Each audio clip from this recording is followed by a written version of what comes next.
Selamat pagi sobat-sobat pembelajar di obrolanku volume yang pertama. Kali ini kita akan ngobrol-ngobrol dengan sahabat saya juga, senior saya, guru saya, Pak Agus Sekso. Selamat pagi. Pagi Mas Gatot. Pak Agus atau Mas Agus ini? Gus Sekso aja. Oh, Gus Sekso aja ya. Gus Sekso anak kiai soalnya ya, gitu. Gus Sekso ini sahabat saya yang multi talenta ya. Multi talenta teman-teman ya, sobat-sobat pembelajar.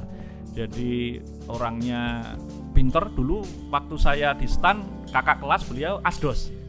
Berarti kalau sudah jadi asdos itu biasanya dulu yang IP-nya tinggi-tinggi gitu kan. Iya ya, bener gitu ya?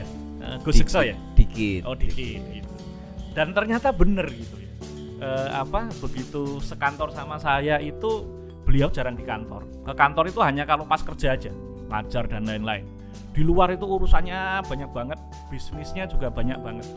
Bisnisnya lancar-lancar saja, Gus. Alhamdulillah Pak Gatot. Luar biasa. Ini pandemi gini, kan katanya dengar-dengar semua bisnis baru turun ini. Iya, jadi kalau bisnis Kena dampak juga?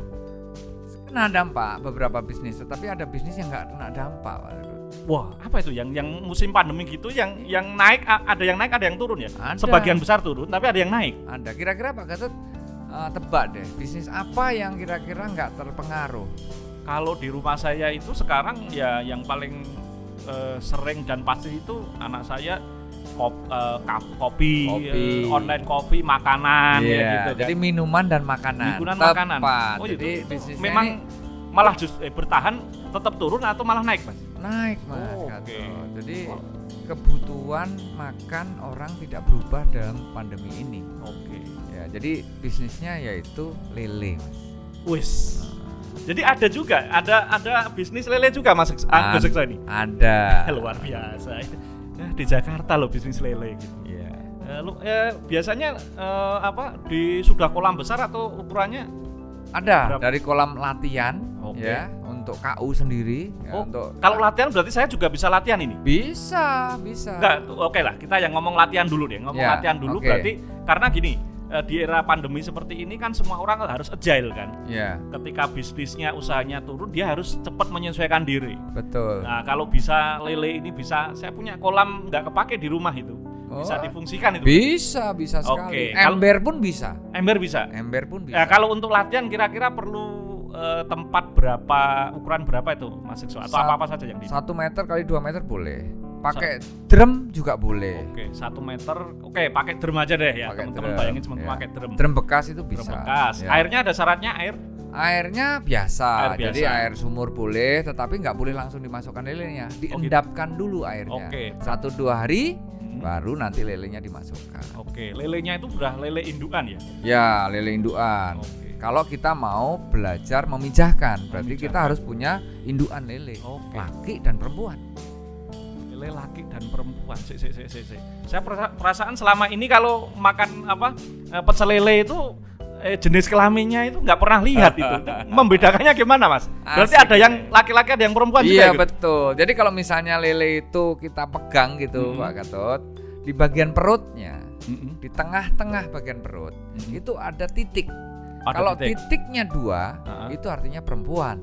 Kalau titiknya 1, itu laki-laki. Oke, di perut bagian bawah yang tengah. Bawah dekat ekor. Bisa diraba ya? Bisa dilihat, bisa diraba, bisa. Diterawang ya nggak bisa. Permasalahannya adalah lele itu punya musim kawin enggak? Atau setiap saat dia bisa kawin?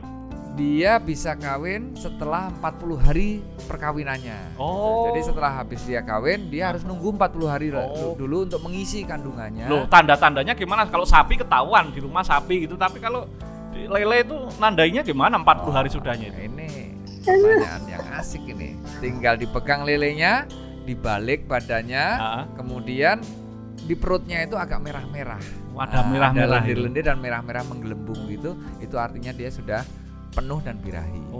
Sama seperti sapi ya? Iya, mirip. Di kampung saya dulu itu kalau tanda-tanda sapi minta kawin itu sampai di kandang itu dikasih tempelan sama Pak Dugo gitu ya.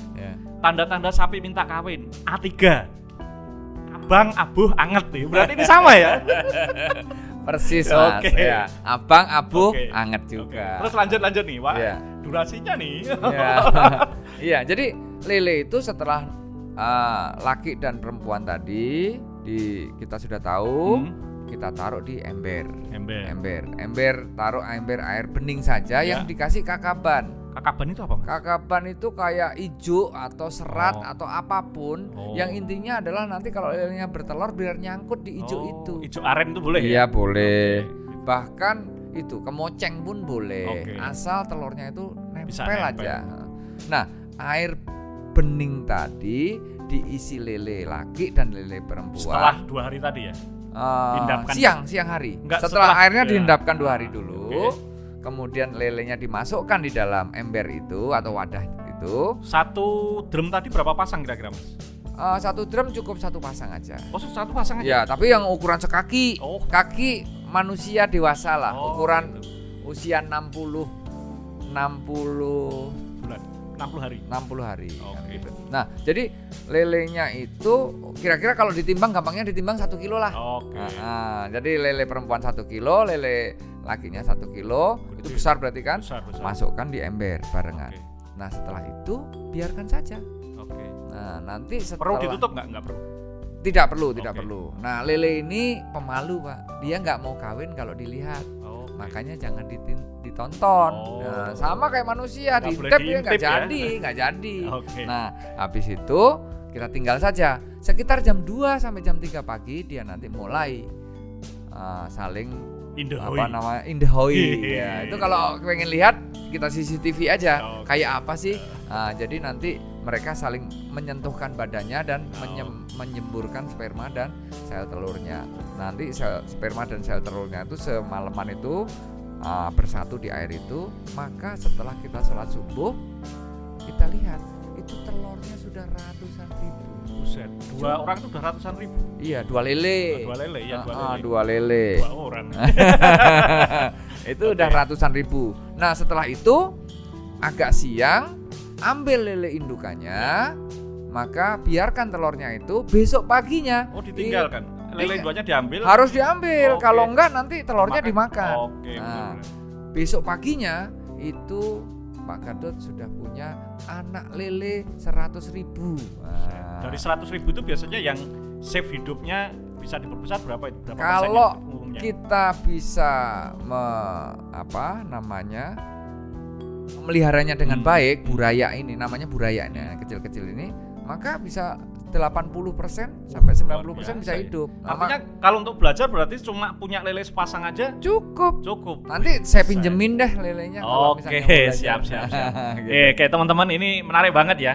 Jadi ternyata kita bisa itu di rumah dengan 1 pasang lele saja kita bisa dapat 100 ribu dan jadinya kalau kita bener bisa 80 ribu lele itu nanti. Ya, betul. Itu bisa dijual, kita bisa, kalau ngejualnya gampang ya Mas ya? Bisa Mas. Oke lah. Jadi, tahan dulu. Tahan dulu ini untuk yang edisi berikutnya bagaimana kita memasarkan lele.